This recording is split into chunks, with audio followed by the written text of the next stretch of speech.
Social മീഡിയയിൽ വായിച്ചൊരു പോസ്റ്റാണ്. എൻ്റെ കിച്ചൻ്റെ സിങ്കിൻ്റെ ടാപ്പ് ലീക്കായി.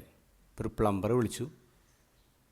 കുറച്ച് കഴിഞ്ഞപ്പോൾ തന്നെ വന്നു. ഒരു മധ്യവയസ്കനാണ് വന്നേ. അപ്പോൾ അയാളുടെ വേഷവും അയാളുടെ കയ്യിലുള്ള പഴയ ടൂൾ ബോക്സൊക്കെ കണ്ടപ്പോൾ ദാരിദ്ര്യം തോന്നി. അയാൾ ഒരു തുണിസഞ്ചിയാണ്, അതിൽ നിന്നാണ് അയാൾ ഒരു സ്പാനർ എടുത്തപ്പോൾ അതിൻ്റെ ഒരു കൈയില്ല, കൈ ഒടിഞ്ഞിരിക്കുകയാണ്. ഞാനടുത്ത് ഇതും കൊണ്ട് അയാൾ എങ്ങനെ പണിയെടുക്കാനാ? എന്നിട്ട് അയാൾ ആ ടാപ്പ് തുറന്നു വെച്ചപ്പോൾ ടാപ്പ് തുരുമിച്ചിരിക്കുകയാണ്. അപ്പോൾ ബാഗിൽ നിന്ന് വീണ്ടും ഒരു ടൂൾ എടുത്തു, ഒരു ആക്സോ ബ്ലേഡ്, ഒടിഞ്ഞ ആക്സോ ബ്ലേഡ്, ഫ്രെയിം പോലും ഇല്ല. എന്നിട്ട് ഈ ചെറിയ തുണ്ടുകൊണ്ട് ഈ മനുഷ്യനിത് മുറിക്കുകയാണ്. ഇപ്പം ഞാൻ കരുതി ഞാൻ വിളിച്ച ആൾ തെറ്റിപ്പോയി, ഇത് എപ്പോൾ തീരാനാണ് ഈ പണി. പക്ഷെ എന്നെ അത്ഭുതപ്പെടുത്തിക്കൊണ്ട് 10 മിനിറ്റ് കൊണ്ട് ആ മനുഷ്യൻ പണി തീർത്തു. ഒട്ടും ലീക്കില്ല, പെർഫെക്റ്റ് വർക്ക്. ഞാൻ ഹാപ്പിയായി. 500 രൂപ കൊടുത്തു.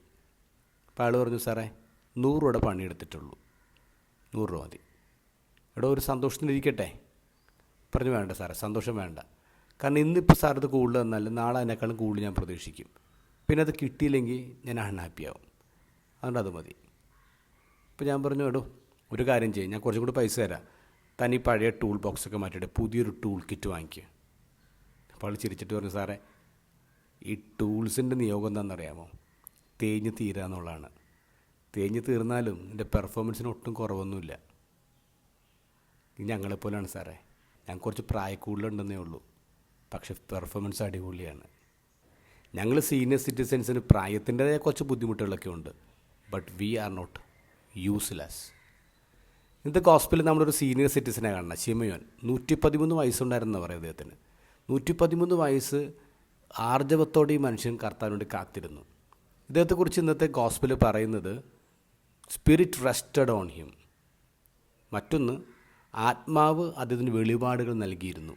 പിന്നെ ആത്മാവ് അദ്ദേഹത്തിനെ ഇൻസ്പയർ ചെയ്തിരുന്നു. സ്പിരിറ്റ് റെസ്റ്റ് ചെയ്തു, സ്പിരിറ്റ് ഇൻസ്പയർ ചെയ്തു, സ്പിരിറ്റ് റിവീൽ ചെയ്തു. നമ്മുടെ വീട്ടിൽ പ്രായമുള്ള മനുഷ്യരുണ്ടല്ലോ, സീനിയർ സിറ്റിസൻസ് ഉണ്ടല്ലോ, അവർ ആത്മാവ് വിശ്രമിക്കുന്ന ഇടങ്ങളാണ്. അവർക്കാണ് ആത്മാവിൻ്റെ വെളിപാടുകളുള്ളത്. അവരെയാണ് ആത്മാവ് നിരന്തരം പ്രചോദിപ്പിച്ചുകൊണ്ടിരിക്കുന്നത്. കുറച്ച് അസ്കിതങ്ങളും ബുദ്ധിമുട്ടുകളൊക്കെ അവർക്കുണ്ടെന്നേ, but they are not useless.